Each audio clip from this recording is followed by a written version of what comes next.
신약성경 누가복음서 15장 11절부터 32절 말씀, 그 가운데 24절까지만 봉독하겠습니다. 예수께서 말씀하셨다. 어떤 사람에게 아들이 둘 있는데 작은 아들이 아버지에게 말하기를 아버지, 재산 가운데서 내게 돌아올 몫을 내게 주십시오 하였다.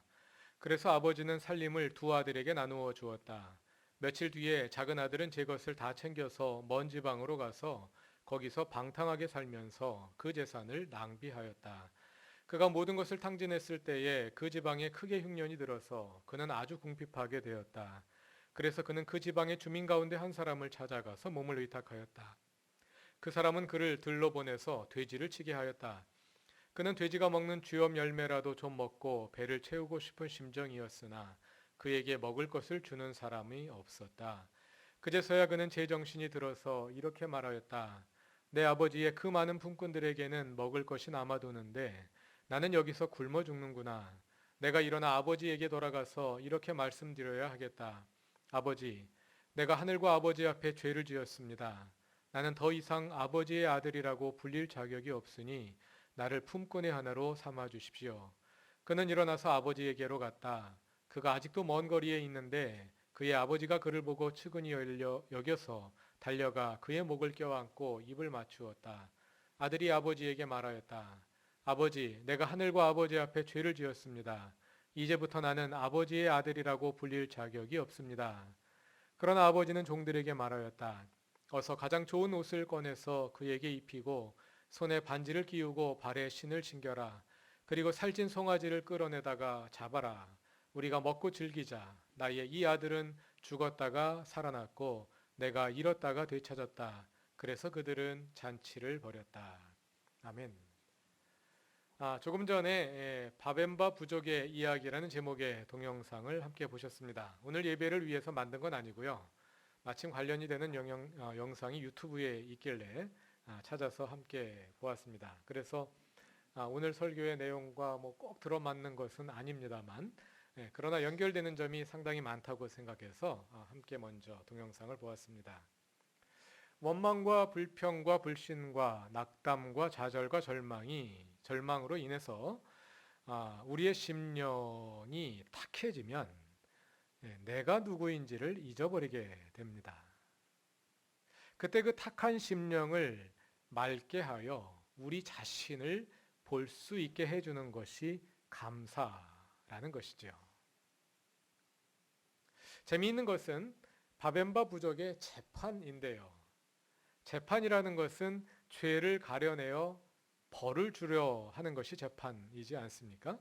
그런데 그 사람들의 재판은 그것이 아니라 잘못한 사람에게 감사를 표현함으로써 그 감사를 통해 자기가 누구인지를 다시 깨닫게 하고 돌이키게 하고 그로 말미암아 올바른 삶으로 돌아가게 한다는 것이죠. 오늘 본문에서 우리는 탕자의 이야기를 함께 읽었습니다.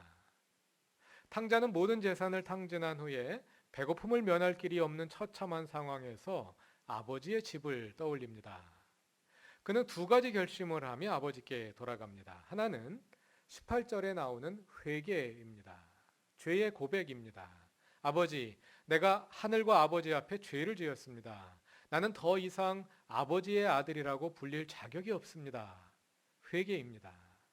다른 하나는 19절에 나오는 아버지께 드리는 간청입니다. 나를 품꾼의 하나로 삼아 주십시오. 그래서 제발 이 배고픔만이라도 면하게 해 주십시오. 탕자는 집으로 돌아갑니다. 그러나 아버지는 그를 품꾼으로 삼지 않으시고 그에게 겉옷을 입히고 가락지를 끼우고 발에 신을 신깁니다. 이것이 무엇을 의미하겠습니까? 그 당시 노예들은 속옷만을 입고 신도 신지 않은 복장으로 일을 했습니다. 겉옷은 돈이 있는 사람만 겉옷을 입을 수 있습니다. 가난한 사람들은 속옷만 입고 살았다는 말씀을 드렸죠. 물론 그 속옷은 오늘날 우리 속옷과는 개념이 다릅니다. 팔이 없는 팔이 없는 튜닉 형태의 속옷인데요. 그 옷만 입고 작업을 하거든요. 지금 탕자는 남의 집 품꾼이었기 때문에 그 복장으로 집에 돌아온 거죠. 그런데 아버지가 그에게 겉옷을 입히고 발에 신을 신기고 손에 가락지를 끼웠습니다. 이게 무엇을 의미하겠습니까? 그를 그의 아들의 신분을 회복시켜 준다는 것을 의미하는 거죠.